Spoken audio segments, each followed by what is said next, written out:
하나금융경영연구소 김수정 연구원입니다. 이번 시간에는 2016년 금리 동향과 2017년 금리 전망에 대해 말씀드리겠습니다.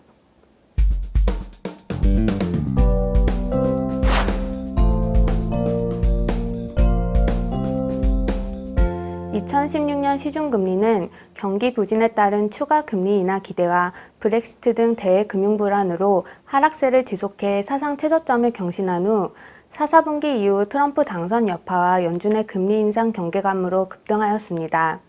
연초에는 위안화 급락과 저유가 심화, 유럽 은행권 불안으로 글로벌 차원의 금리 하락 압력이 이어지는 가운데 BOJ의 마이너스 정책금리 도입과 정치권의 한국판 양적 완화 주문을 배경으로 국내 금리 인하 기대도 높아졌습니다. 실제로 6월 금통위는 기업 구조조정에 따른 경기 하방 리스크와 하반기 연준의 금리 인상을 배경으로 1년 만에 금리 인하를 단행해 기준금리를 1.5%에서 1.25%로 하향 조정하였습니다. 그러나 6월 말 브렉시트 국민투표에서 영국의 EU 탈퇴가 확정되면서 글로벌 금융 불안이 고조되었으며 추가적인 금리 인하 기대가 재확산되어 시중금리는 7, 8월 중 사상 최저점을 경신하였습니다. 9월 들어서는 브렉시트 충격이 예상보다 제한적인 수준에 그치고 글로벌 차원으로 통화 완화 정책에 대한 한계 인식도 높아지면서 시중금리가 상승 전환하였습니다. 11월 이후에는 트럼프 대통령 당선으로 미국 차기 행정부의 재정 확대 기조가 강화될 것으로 전망되면서 글로벌 차원으로 금리가 급등하였습니다. 특히 인프라 투자와 감세 정책 등이 미국 경기 개선과 물가 상승 압력 강화를 유도할 것이라는 기대로 연준의 금리 인상 가속화 우려도 제기되었습니다. 이에 따라 미국채 10년 금리는 연 저점 대비 125bp 급등하여 2.6%를 상회하였습니다. 국내 채권 시장 역시 기관 손절매 물량이 출회되고 외국인 자금 회수도 이어지면서 변동성이 높아졌으며 금리 또한 급등하였습니다. 장단기 금리차의 경우에는 10월 초 국고 50년물 발행 추진과 장기 투자 기간의 우호적인 수급 기대로 크게 축소된 이후 연말 대예발 금리 상승으로 장기 영역 금리의 상승 압력이 부각되면서 금리차가 확대되었습니다.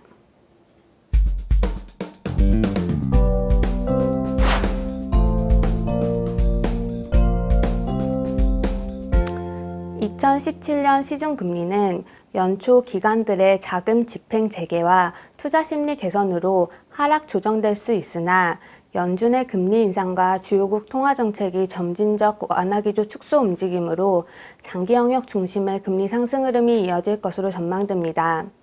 다만 3년 이하 영역의 금리는 국내 경기 부진을 배경으로 추가 상승이 제한되면서 장단기 금리차가 확대될 것으로 보입니다. 특히 미국 차기 행정부 정책 향방과 연준의 금리 인상 속도, 주요국 통화 완화 정책이 점진적 축소 움직임 등은 채권 시장에 부담으로 작용할 전망입니다. 트럼프 정권의 주요 공약인 인프라 투자 확대와 감세 정책은 물가 상승 압력을 강화시키고 적자 부채 발행을 확대시킬 것으로 보이나 공화당의 재정 정책에 대한 스탠스와 예산안 통과 여부, 과도한 재정 확대에 대한 부작용 등을 고려할 때 공약은 현실적으로 조정될 가능성이 큽니다. 다만 정책이 구체화될 때까지 불확실성이 지속되며 금융시장의 변동성 확대 요인으로 작용할 전망입니다. 연준의 금리 인상의 경우 2017년 중 두세 차례 단행될 가능성이 크나 트럼프 정부 정책 강도와 영향에 따라 금리 인상 속도도 조절될 수 있어 관련 불확실성은 지속될 전망입니다. 한편 2017년 중에는 연준의 금리 인상과 더불어 주요국의 점진적인 완화 기조 축소 움직임으로 채권 시장 환경의 구조 변화가 진행될 가능성이 존재합니다.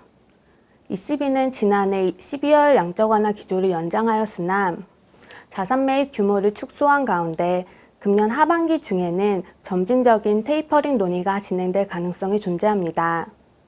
일본의 경우에는 엔화 약세와 국채금리 상승, 글로벌 차원의 물가 상승 압력 등을 배경으로 통화 완화 강도가 약화될 가능성이 존재하며 중국 역시 자산버블 억제를 위한 유동성 관리와 함께 재정을 통한 경기 지원을 계획하고 있습니다.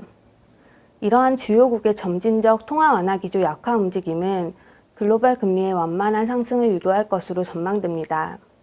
한편 국내 통화정책의 경우 경기 부진에도 불구하고 주요 국가의 통화정책 차별화 부담과 내외금리차 축소, 자본 유출 우려, 가계부채 리스크 등으로 금융 안정에 주력하며 동결 기조를 이어갈 것으로 보입니다.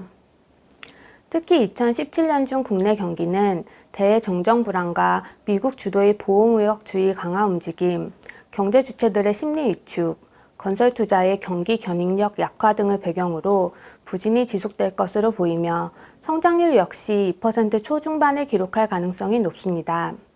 한은 또한 경기 하방 리스크가 높다고 진단하고 있어 작년 10월에 전망한 성장률 전망치 2.8%를 하향 수정할 것으로 보이나 금리 정책을 통해 경기를 지원할 가능성은 크지 않습니다.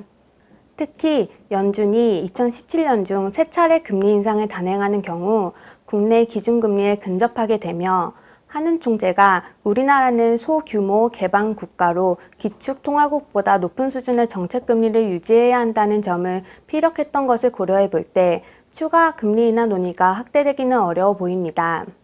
또한 2014년 하반기부터 이어진 금리 인하 기조와 주택금융규제 완화로 가계부채가 급증세를 이어간 가운데 금리 상승기 취약계층 중심의 가계부채 부실 위험이 부각될 수 있어 부채 리스크 관리의 필요성이 높아질 전망입니다. 아울러 정부의 원리금 분할 상한 유도 정책과 가계부채 급증이 맞물려 가계의 소비 여력을 감소시키고 경제 활력을 저하시키는 요인으로도 우려되고 있어 가계부채 문제는 금년 중에도 통화정책 운신을 제약할 것으로 보입니다. 이에 따라 시중금리는 경기 하방 압력 확대에도 불구하고 통화정책의 한계 인식으로 하락 압력은 제한적인 수준에 그칠 것이며 글로벌 채권시장과 동조화되며 장기 영역 중심의 금리 상승 흐름이 이어질 것으로 보입니다. 한편 미국 신정부 출범과 연준의 금리 인상 논란, 유럽발 정치 리스크, 외국인 자금 흐름, 보험사 수급 이슈 등으로 변동성이 확대될 수 있어 유의할 필요가 있습니다.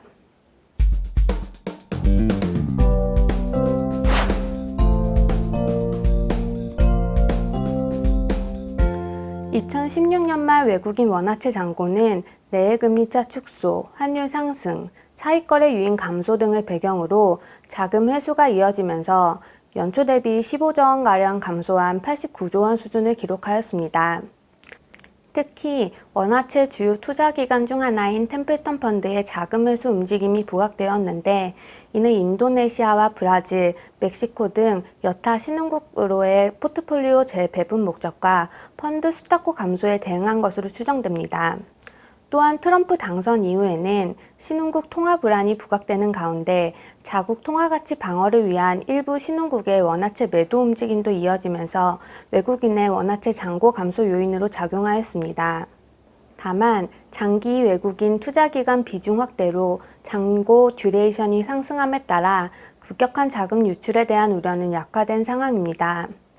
한편 2017년 중에도 내외금리차 축소와 글로벌 차원의 채권시장 약세, 차익거래 유인 감소, 신흥국 자금 이탈 우려 등이 외국인 채권자금 유입에 부정적 요인으로 작용하겠습니다. 특히 연준의 금리 인상 기조와 함께 자금 이탈 압력도 부각될 수 있어 유의할 필요가 있습니다.